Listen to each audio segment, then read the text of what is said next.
शुण जदि तुम्हें भावुच गोटे दिन सैलरी बढ़िले मु धनी हेबी ताहले तुम स्टोरी रो कांसेप्ट आरंभ रु ही भूल। सैलरी केवल जीवन चलाए। सैलरी कौन?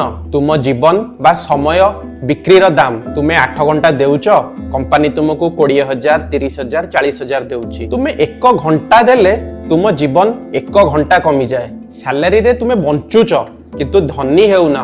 मने कर 2 जण लोक गोटे ऑफिस रे सेम पोजीशन रे। प्रथम जण काल 9 रु संध्या 7 डेली काम, डेली टायर्ड, वीकेंड रे पार्टी, ट्रैवलिंग अथवा सारा सप्ताह जाकर बाकी थिबा काम। संडे रे मंडे ऑफिस जिबाकू मध्य भय। से मनीषर मस्तिष्क क्लांत, परिवार पाई से बंचुची, बाहरे हसुची किंतु भितरे शून्य।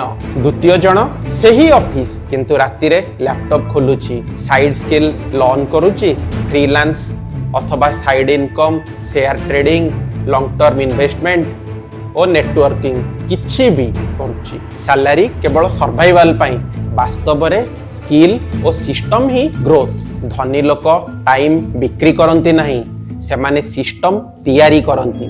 सेमाने सोसाइटी रो प्रॉब्लम सॉल्व करंती। सिस्टम कौन? सिंपल रे कहिले real estate, freelance network, digital product, investment, trading, small business, brokerage, rental model, education अथवा टीचिंग किछि भी हेई पारे। ए सब बड़ काम नुहे, समान काम धीरे धीरे अल्प किंतु दिन पर दिन प्रतिदिन। सैलरी खाद्य दउची किंतु सिस्टम भविष्य दब। तुम मूल्य तुम सैलरी रे नुहे, तुमे जहा तैयारी करछो सेथिरे अछि। तेणु दरकार अछि जॉब कर किंतु किछि निजर तैयारी भी कर, कारण सैलरी तुमको बंचौची, सिस्टम तुमको धनी करिवो। साइड इनकम नुहे, साइड आइडेंटिटी तैयारी कर। सेही साइड जे केतेबेले प्राइमरी बनि जिवो, निजे ही हतबाक हेई जिवो। Why poor people stay poor? अभ्यास बा अलस्वामी जहा आमको रोकी की रखुची। पुणी देखा हबो आपणक सह 90 डेज टू विन रो एक नूतन अध्याय रे। आपणक अपेक्षा रे मु देवाशीष।